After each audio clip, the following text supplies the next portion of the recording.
বাসায় যদি রান্না করা মাংস থাকে তার থেকে 4 পিস মাংস দিয়ে আপনি পরিবারের সবার জন্য তৈরি করতে পারবেন খুবই মজার একটি নাস্তা। হ্যালো এভরিওয়ান, আসসালামু আলাইকুম। সাবিয়াস রেসিপিতে আপনাদের স্বাগত। আজকে আমি খুবই মজার একটি নাস্তা তৈরি করব। এই জন্য আমি রান্না করার গরুর মাংস নিয়েছি 4 পিস, আর সাথে আমি পেঁয়াজ কুচি, কাঁচামরিচ কুচি আর ধনিয়া পাতা কুচি নিয়েছি।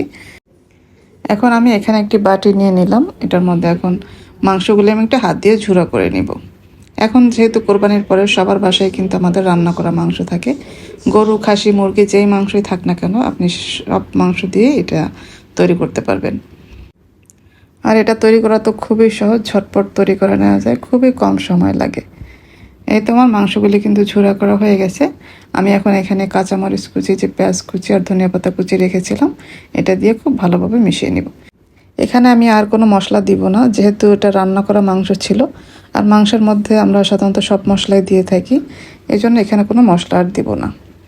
এরপরে এখানে নিয়েছি আমি ফ্রোজেন পরোটা। ফ্রোজেন পরোটাও কিন্তু খুবই অ্যাভেলেবেল পাওয়া যায় সব জায়গায়, আর মোটামুটি এখন সবার বাসায় ফ্রোজেন পরোটাটা কিন্তু থাকে। এখানে প্রথমে আমি 2 পিস পরোটা নিয়ে নিলাম। পরোটাটা কিন্তু যখনই বানাবো ঠিক তখনই বের করতে হবে ফ্রিজ থেকে। আগে বের করলে কিন্তু এটা নরম হয়ে যাবে, তখন আর কিন্তু এটা দিয়ে কোনো কাজ করা যাবে না। পরোটার উপরে আমি প্রথমে মাংসের যে মিশ্রণটা তৈরি করেছিলাম এটা দিয়ে দিলাম।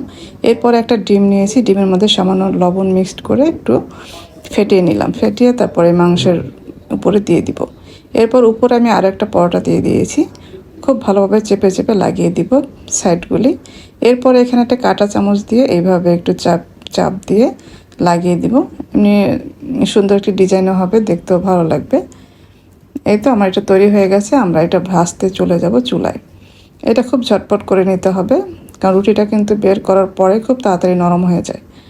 এরপর আমি চুলায় তেলটা গরম করে নিয়েছি। এখন পরোটাটা দিয়ে দিব,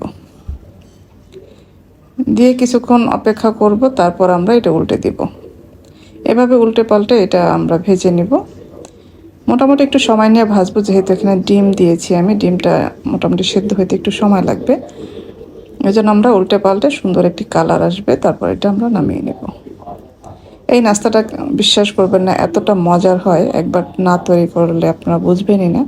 এখন যেহেতু মাংস আসে সবার ঘরে, আপনারা একবার হলো তৈরি করে দেখবেন, খুবই মজার একটি নাস্তা এটা।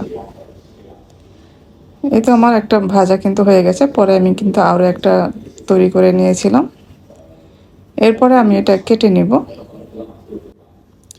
এটা যার যার পছন্দ মতো কেটে নিতে পারেন। আমি এটা 4 পিস করে নিলাম। এটা দেখতেও ভালো লাগে।